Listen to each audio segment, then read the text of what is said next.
All right. Now we're live streaming. Oh, I should pin myself, shouldn't I, you guys? So feel free to give the world a wave. How do I do that? Pin. Hey, hello everybody. Welcome to the Moon Cycles call for the full moon in Virgo. Hmm. It's quite an exciting time, I think. It's quite good energy. Good energy with this full moon. As usual, a little bit technophobic. I can see the chat window on YouTube now. I'll have to keep coming in and out of it. Let me just enter full screen and share the chart for the full moon. This must be it here. Cool beans. Can everyone see that all right? Great. Okay, so it's quite obvious which symbol is the moon. And in the lower part of the chart, she's down there all on her own. 5 degrees of Virgo. What is Virgo? Virgo is the last of our like sort of personal signs. So if the zodiac starts in Aries, the I am of the journey, and then it's in Taurus I have, and then it's I communicate in Gemini, I feel in Cancer, I express myself in Leo, and I refine myself in Virgo. So it's like this sort of described as the finishing school of the zodiac before we enter Libra, before we meet with the other, and it's we, and it's when we're coming out of that like personal stage. So Virgo is very much about getting our ducks in a row, or that's what they say, about ironing out the creases, refining things, perfecting things, organizing and creating routine and ritual, and looking after our health, and being a little bit more discerning about our the way we use our energy. It's a very humble sign, and less about um,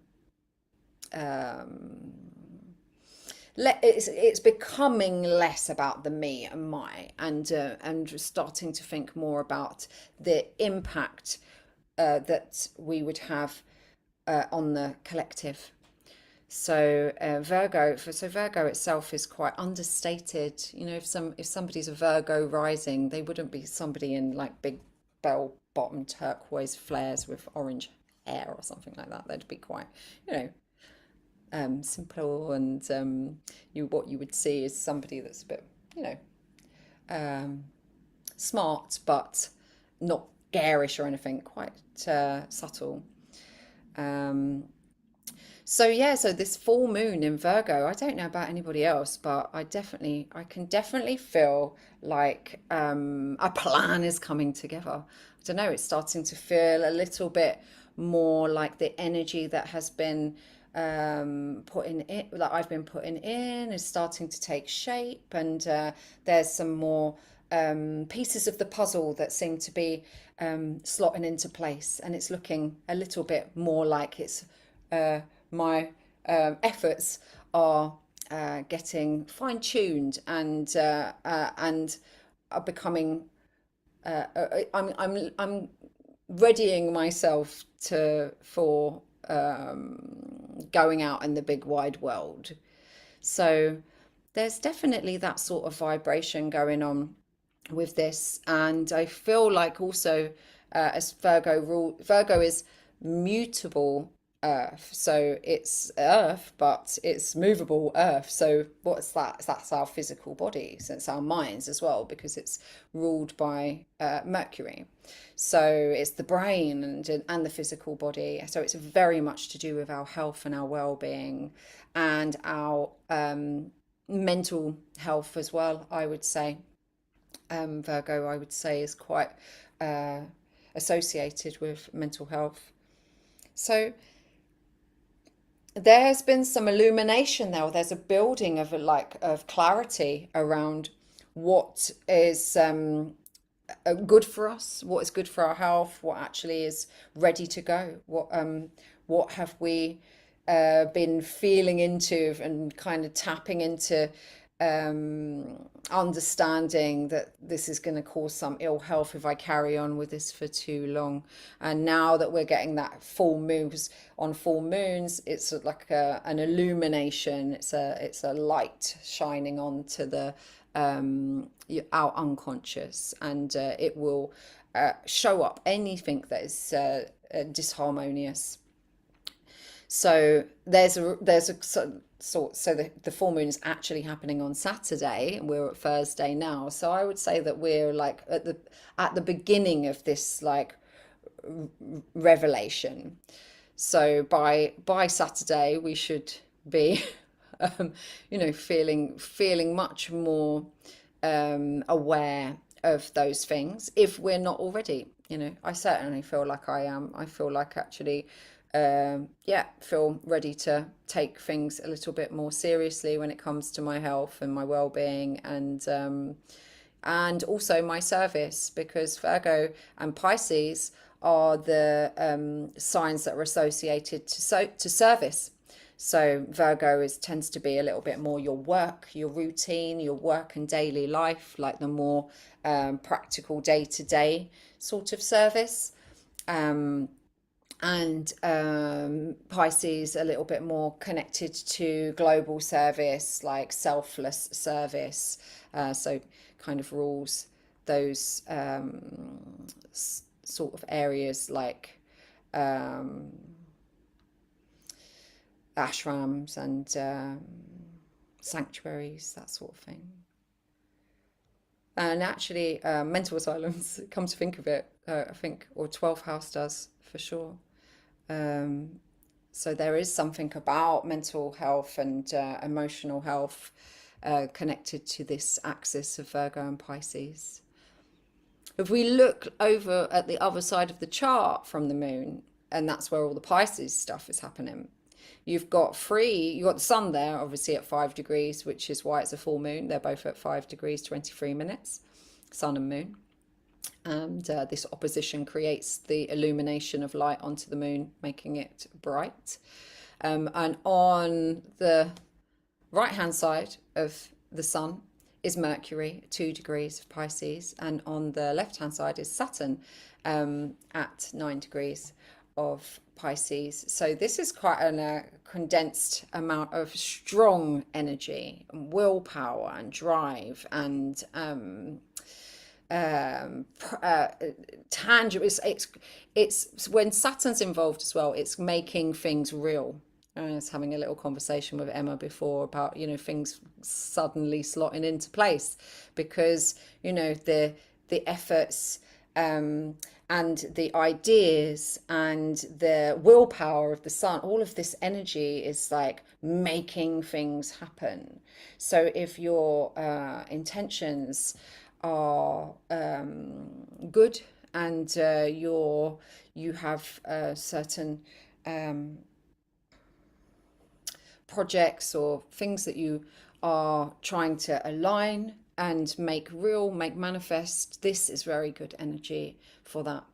So the moon in Virgo is really about us kind of tapping into those like finer details and seeing where we need to dot some I's, cross some T's, that sort of thing. So that at the moment they are at 2, 5, and 9 degrees, but by next Wednesday they're all going to be at 9 degrees, and this is like a very powerful day. It's a very powerful period of getting those get like, I think it's like like a culmination, like it's things are suddenly, or not suddenly, but you know, eventually they've like they're coming into form.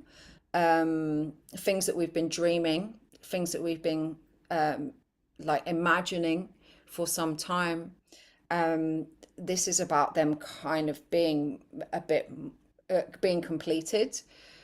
Pisces is the last sign of the zodiac, so it's it is kind of that finishing. There's a lot of finishing that's going on, and it feels that way. Like there's a lot of endings and completions that are happening at the moment, partly because of this Virgo and Pisces energy, um, and partly because of the healing process that we've been going through with the Chiron North Node.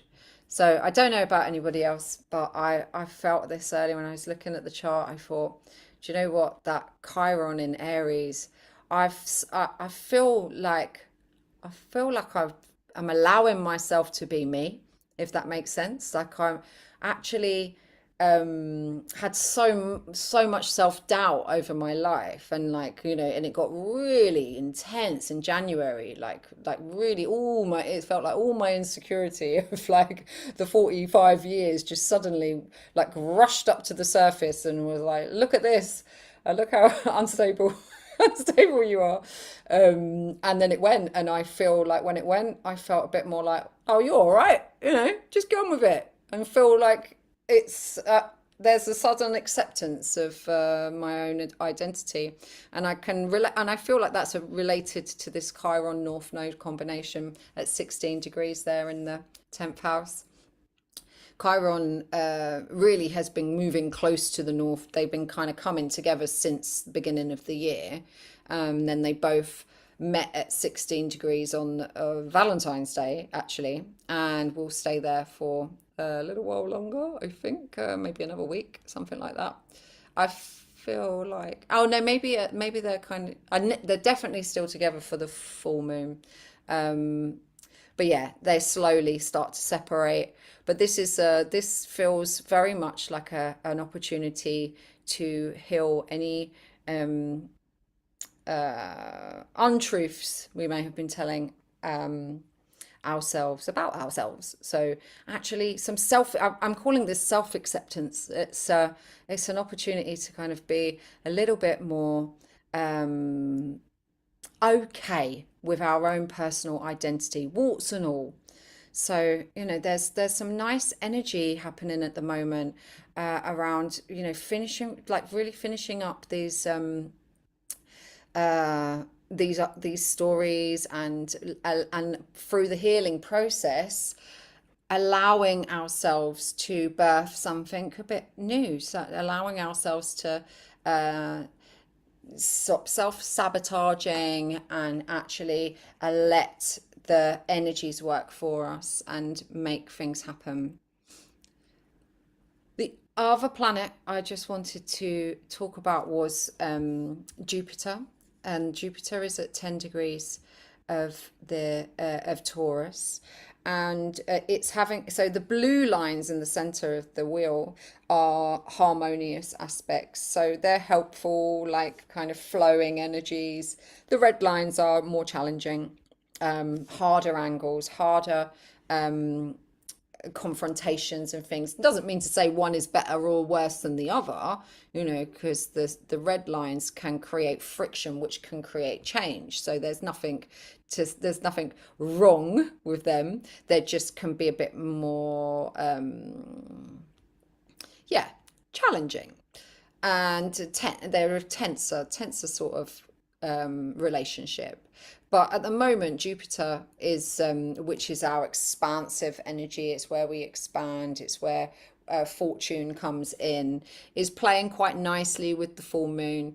And this is really saying to me that the contemplation we've had around our value and our self-worth over the last year, when Jupiter was in retrograde in that sign, and we were internally working on internally expanding our sense of value and our resources, and understanding better about more about our physical bodies as well.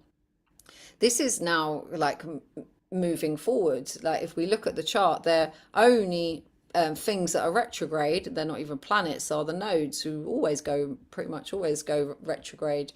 So everything is in forward motion. Everything is moving forward. Some planets are treading new territory. You know, we've got Pluto's now at 1 degree of Aquarius. It's really stepped into Aquarius now. Saturn is going over new grounds in Pisces, and Jupiter's moving forwards, and you know, bringing up to the surface and allowing us to implement the changes, the internal changes that took place around our own sense of self-worth. So they will have like a different effect on different people depending on where these things fall in your birth chart. I'm just going to stop the share there and bring up one of my dear Moon Circles friends' charts. Let's see if I got here. Share my screen.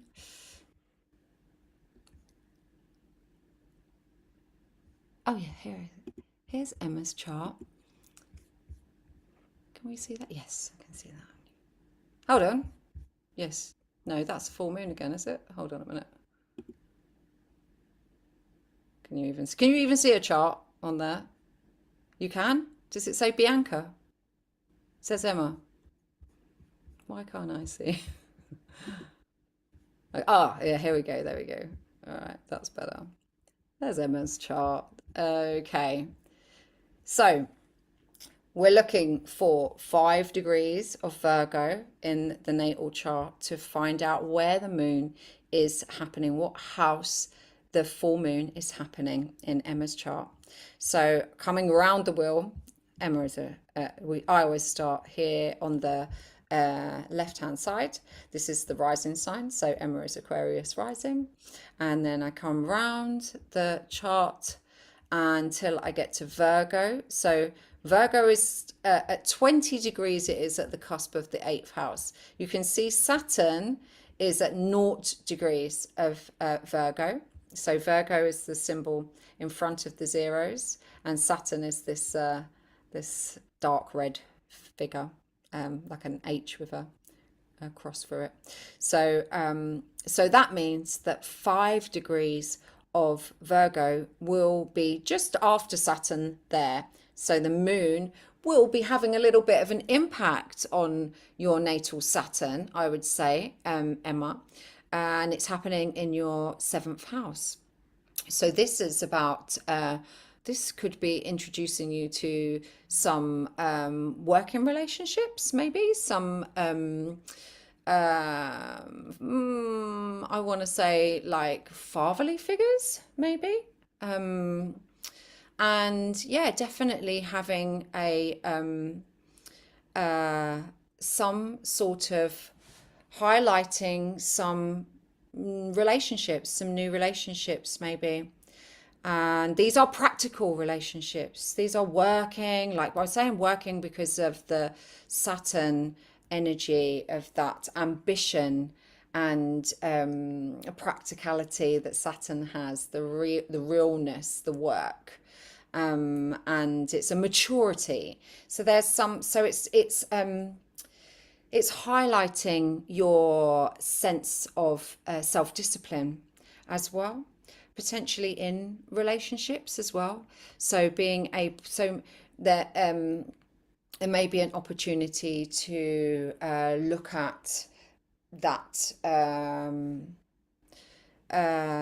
yeah, that dynamic of like your because your natal Saturn is like I would say it's sort of brand new in Virgo. It's like it's at 0 degrees, so it feels like it's new territory, and it's retrograde in your chart, so it sort of feels like it's more inner directed. So you're, I'd say, discovering more about your own inner discipline. So there could be like some nice illumination there around your work ethic and your ability to compromise with people. Might have been difficult in the past because Saturn is challenging to in working relationships. There may have been a bit of a struggle there. Um, but Saturn will always bring about mastery. So I'd say really look at uh, how you um, how you face those sort of situations. Like how do you look at your maturity and how far you've come in working relationships, in working dynamics, and look to the positives of your personality in that sense.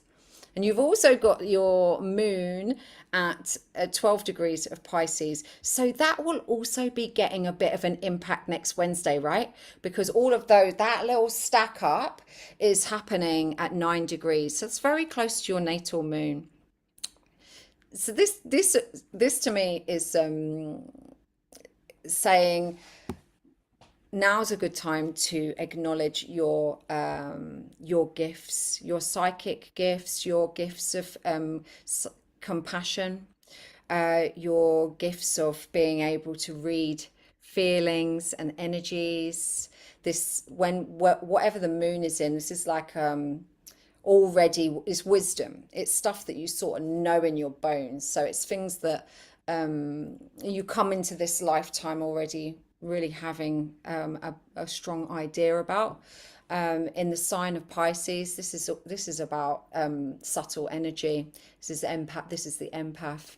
So this is something that might be coming in as another feature of understanding about yourself and how to utilize that energy when you're dealing with new working relationships so that you can kind of and you probably do already start to tune into their vibration a little bit and know how to play it and use your mastery there so to not get burnt by people again. Or your empathy is some people look at empathy like it's you know uh, a challenging thing, but it's a fantastic thing if you know your boundaries and you can say, oh yeah, I think this relationship, I think this could all get a bit spiky, I'm going to pull it back now.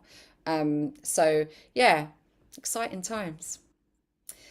You also have and just wanted to pop out at me, Mercury in Capricorn is at 5 degrees of Capricorn's an earth sign, which means it will be in working in harmony with this moon as well. So the full moon will be trine your natal Mercury. Um, this is a voice with authority as well. So there is something like there's something being quite activated in your chart on this full moon around acknowledging your how much you've grown, how you communicate now, how deliberate you are when you communicate, and how you can show your authority without getting into a fight, and to read the energies and be able to speak clearly and strongly your point of view when needed. So, and this because of that, because it's like Saturn is the ruler of Capricorn and Mercury is very much involved in this Saturn Sun Mercury energy in Pisces. It sounded a bit complicated, but they're all quite active in your chart as well for this full moon. So it feels like this is a really poignant time for laying new ground and starting to build strong bonds on new projects. Yeah, feels good. I'm excited to see what happens next. All right, I'm going to stop that share and bring back up Bianca's. Okay. Let me flip this one around. Where's Bianca? Here she is. Hooray. Okay, you should be able to see Bianca's chart there. Can you see Bianca's chart? Bianca, can you see your chart? Yeah, cool.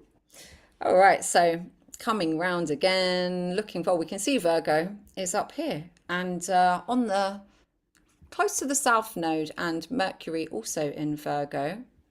Mercury, this is in the 10th house. So the moon, the full moon will be happening in your 10th house, which you've also got the ruler of the moon in Mercury, and your natal sun, your Leo sun. So I'm not sure how you feel about this, or whether you've had any sort of insight already about your career and your public image, and like maybe this is really showing your strengths in leadership, because the 10th house, to have a sun in the 10th house and Leo in the 10th as well is speaks of yeah, leadership and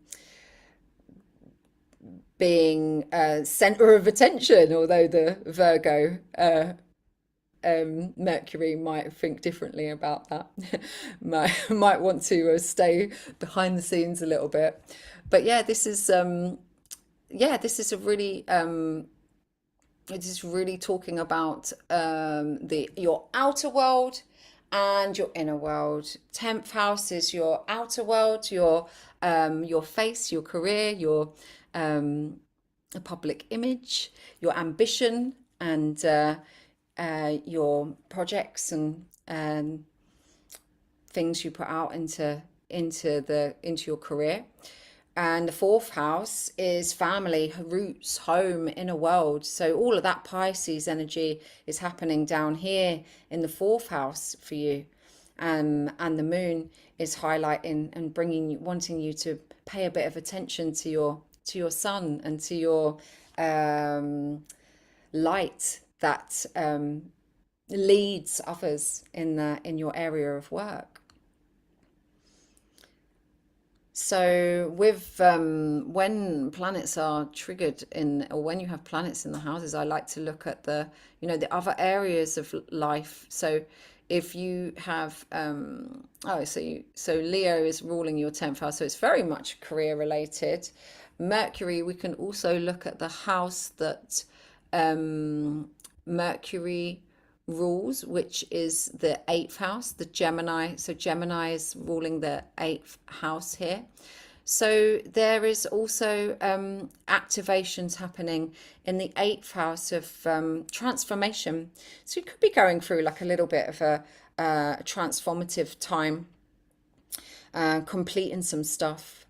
I feel like the trio of energies in your 4th house, maybe yeah, completing and detaching from anything that might have been painful or difficult in the family.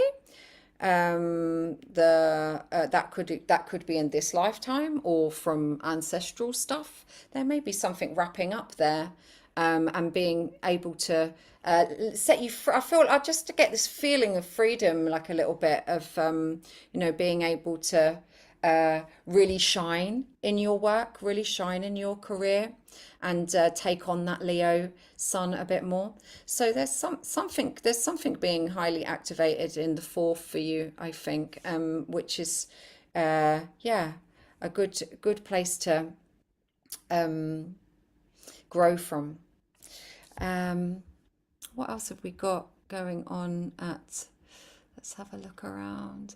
So yeah, I suppose that even though they're not in the same house, the moon's nodes, your south node is in Virgo, north node is in Pisces, and they're not far off really, 14 degrees. Maybe not quite activated by the moon, but definitely feeling some of the energy of the Saturn, Sun, and Mercury combo in Pisces. So there's a south node is in Virgo can be quite fixated on the details and like wanting to be a bit to perfect things a little bit too much, and can get a bit caught up in the mind. And I think especially with Mercury there as well, it's almost like Mercury is a little bit kind of hanging on back there. Haven't quite trusted your mind a little bit, with it sitting on the south node. If it was on the north node, it would be an asset, but the south node is sort of like that still really wants to be integrated.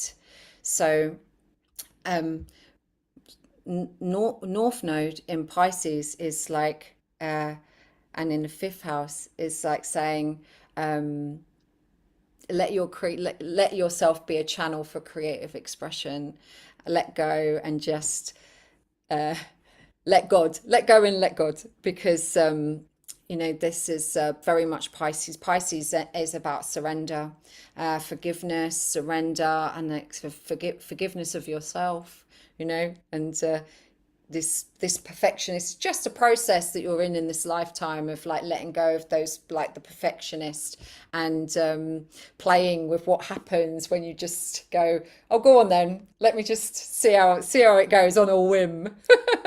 And yeah, not the easiest thing for Pisces South Node to say, yeah, go on, I'll just chance it without planning. But maybe it might surprise you what comes about with that. Um, yeah, and I think it's a really good opportunity um, to look at your career, and how much light and warmth you offer to others in your role, and look at, because what I see in the age of Aquarius is a different sort of leadership. It's a leadership of from the heart. It's a loving leadership. So it's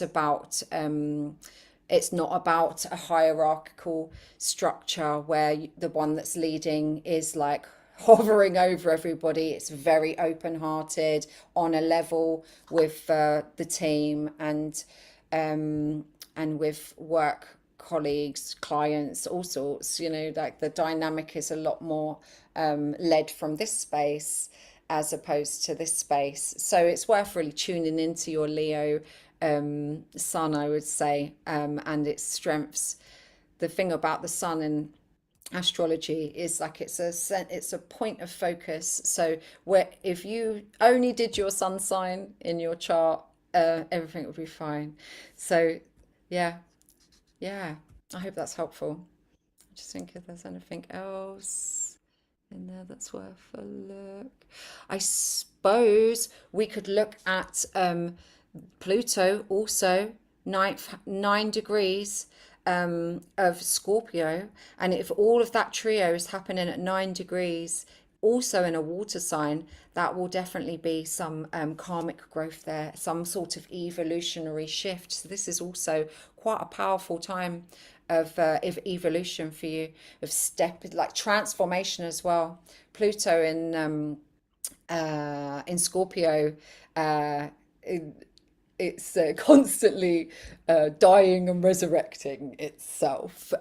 So it's very comfortable with change and with transformation.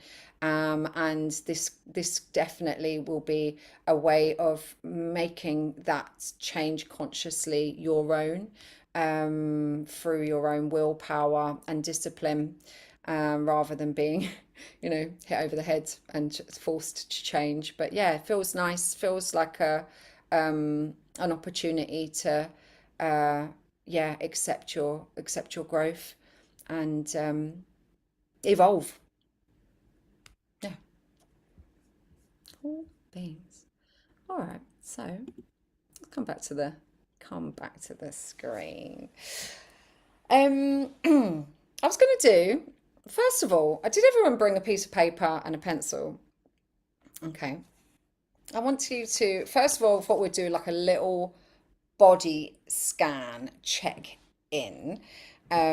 Before we start, if you just want to draw yourself a stick figure, or like it just doesn't have to be anything fancy, it doesn't have to be a Rembrandt.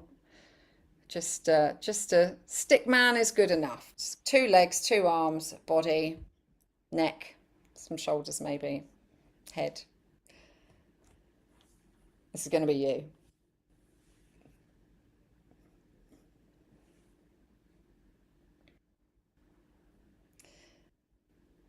All right. Is Angela still there? I'm just going to watch my mates on the Zoom and see that when everyone's pencils have stopped wiggling, we'll get started.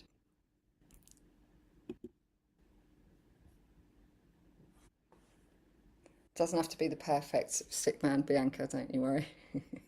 She's good. Um, all right. So if we just get ourselves into a nice relaxed position, straight spine, just close down your eyes.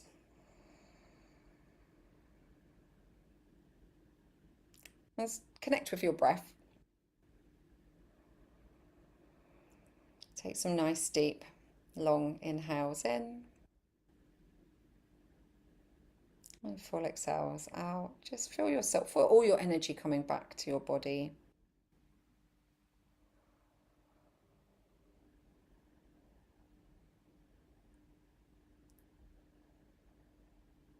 And just let your energy drop down to the soles of your feet. We're just going to do a little body scan. And if you feel any discomfort or any sensations in a part of your body, just want you to just mark a little X on your stick man where it is as we move up. So starting with your feet, or maybe you felt something already, that's fine. And just working your way slowly up, just moving your consciousness up your ankles, calves, knees, feeling it travel up your thighs and into your pelvis.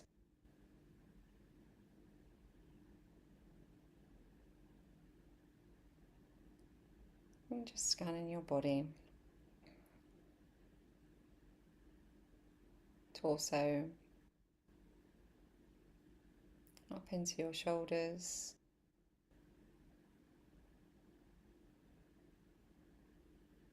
neck,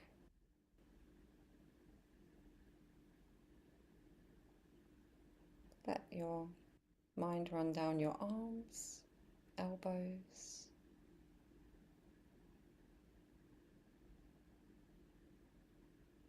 into your hands, into your fingertips.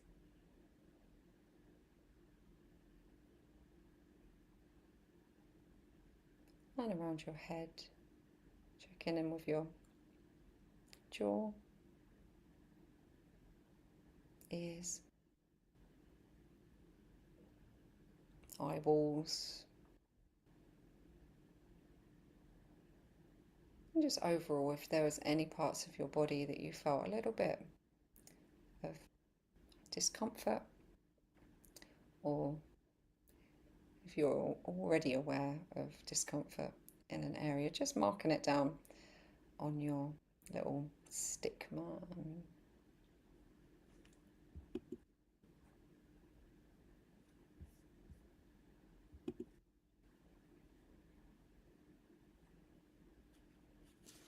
So this is a little bit of a body inquiry.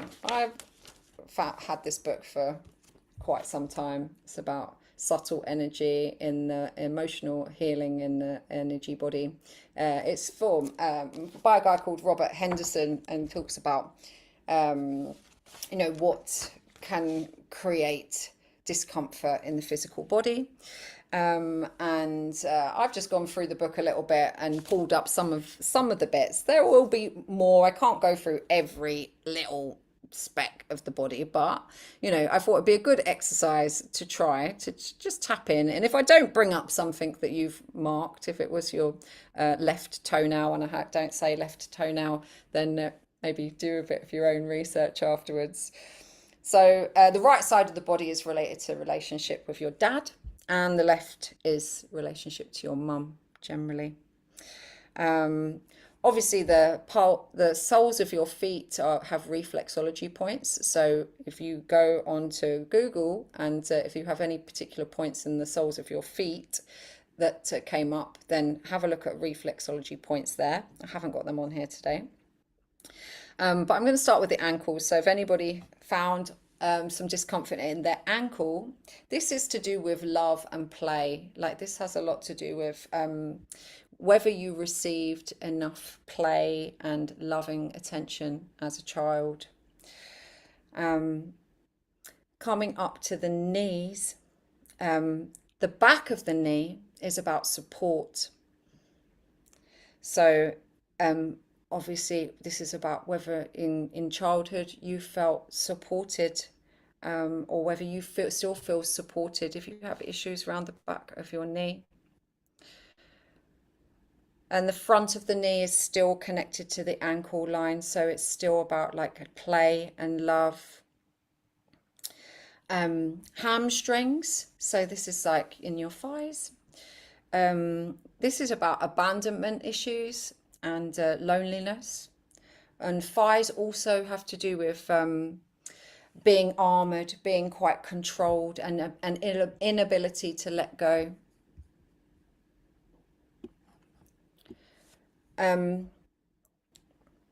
Anything to do with the hips and the pelvis is to do with fear in the body, energy of fear, and can create this locked sort of closed sensation. So a fear of opening up. And in the groin, this is about mistrust. So like not really trusting the world around you. So another sort of fear. If you felt something in your lower back, this has got a little something to do with being too rigid, so too fixed in your way of living, and an inflexibility. That's the lower back. The mid back is more to do with stress and holding it together. So this can have something to do with working in a toxic environment where there's a lot of stress. So if it's in your mid back, it means you're kind of having to go into freeze mode a little bit and hold it to have too much self-control again. So unable to relax. And where am I now? Coming up to between the shoulder blades. So if there's something going on in between your shoulder blades, this could be about forgiveness, difficulty in forgiving oneself and others. And the shoulders themselves, if there's like issues here, this is an indecision. This is to do with indecision and worry about making the wrong decision, or like going in the wrong direction, or even kind of off path if your shoulders are problematic.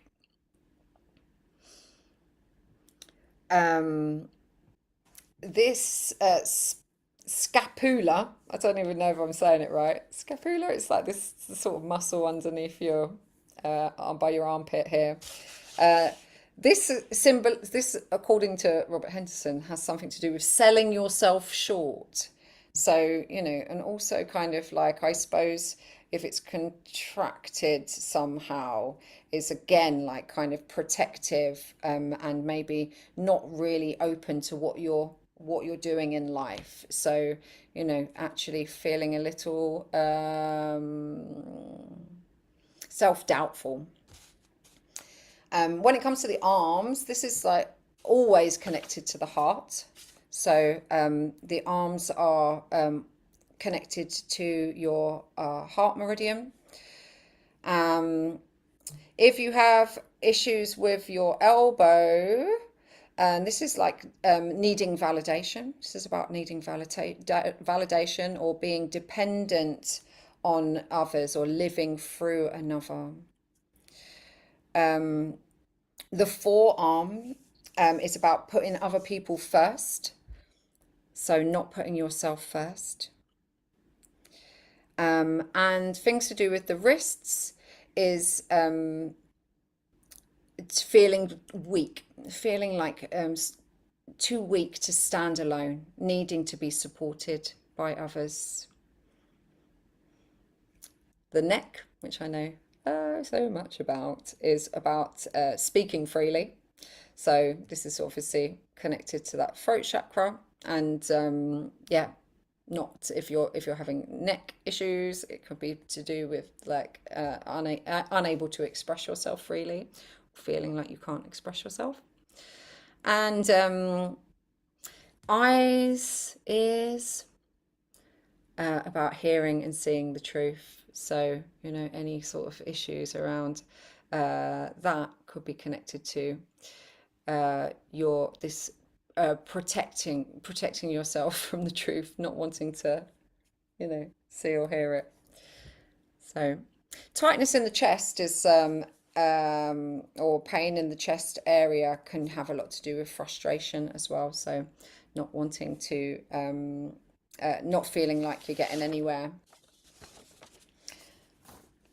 And that was just a little exercise I thought I'd chuck in there to do a little body inquiry. And there is also loads of things I'm sure that you can learn about with your body, what it's trying to tell you. There's all sorts of reasons as to why, not just those ones, as to why you may be feeling pain in those places, or you might have been drawn to those places. And having just done that exercise, I thought this might be a good idea to let some stuff go. So, you know, whether it was something that came up during that exercise of the body inquiry is something that is ready to be released, or whether there is something else that you have been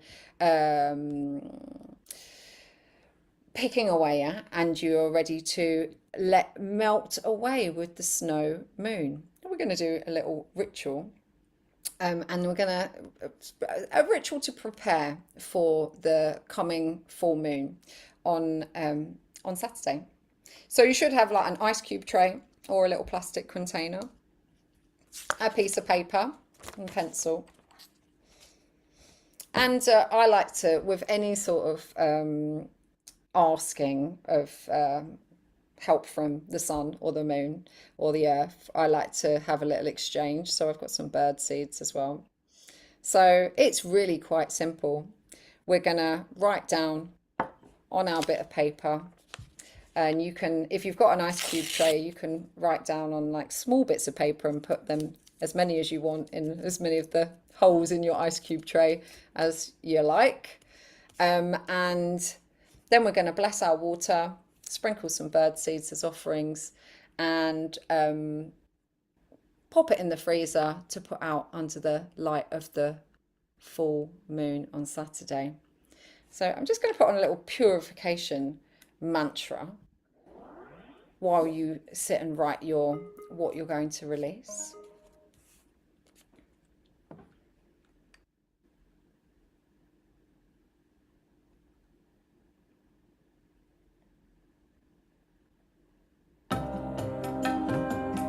You can have a little listen to this.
सब उतराए पाप कमाते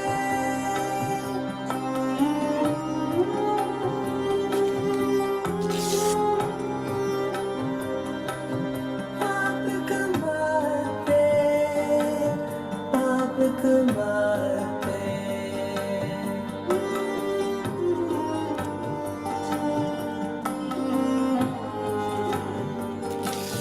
पाप कमाते पाप कमाते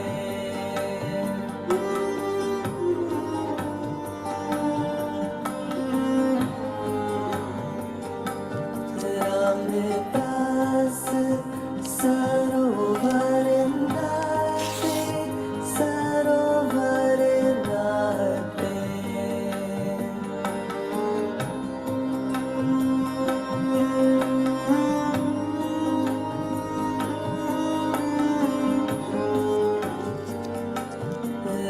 रामदास सरोवर नाते सरोवर नाते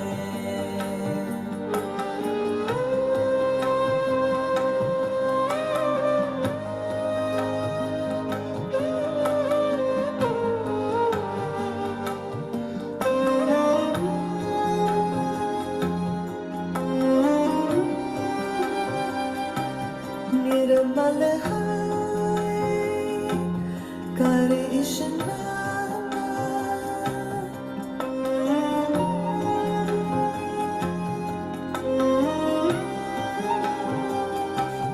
गुर पूरे की नहीं दाना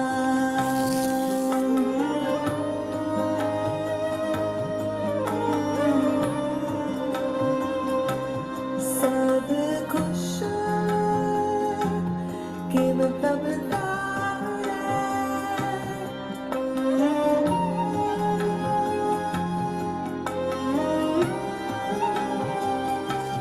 सही सलामत सबको गुबारे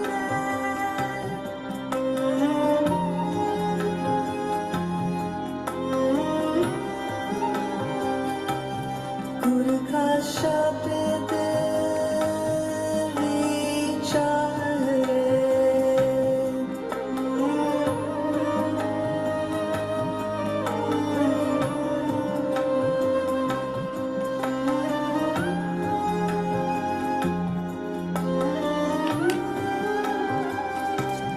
साध संग संग मल लागे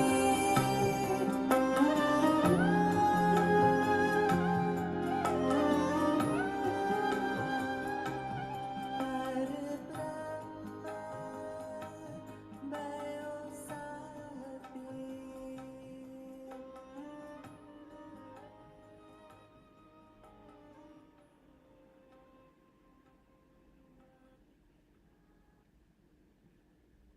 All right, well, you should have a few things that you'd like to melt away under the light of the moon.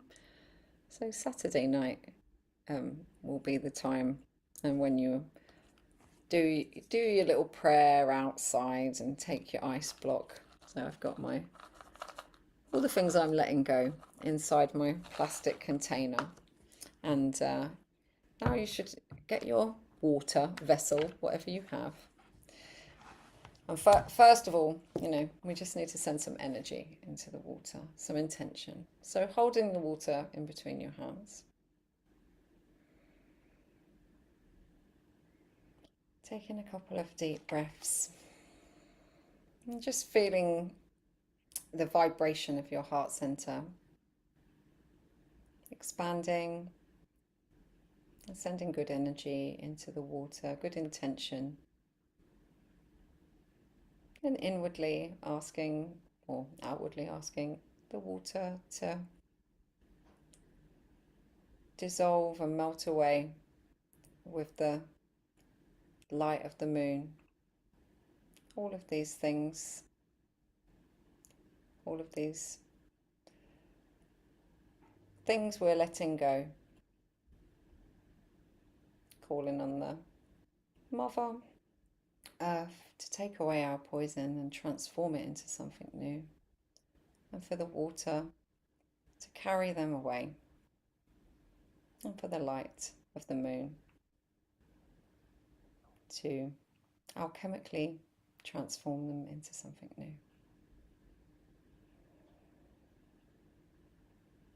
And then you're just going to pour your water into your ice cube tray or your plastic container.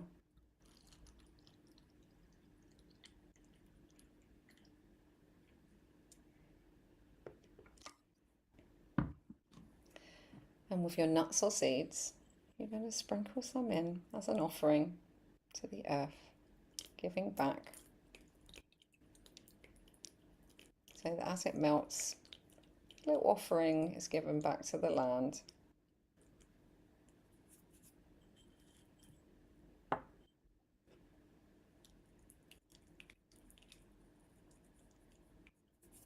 And then you're going to pop your little ritual bowl or little ritual ice cube tray into the freezer, and then leave it out overnight on Saturday to defrost and melt away all those things that no longer serve you.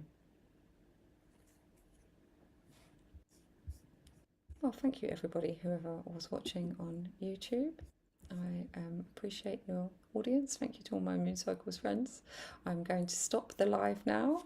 See you again on the new moon. Those that are on the Zoom, wait for me.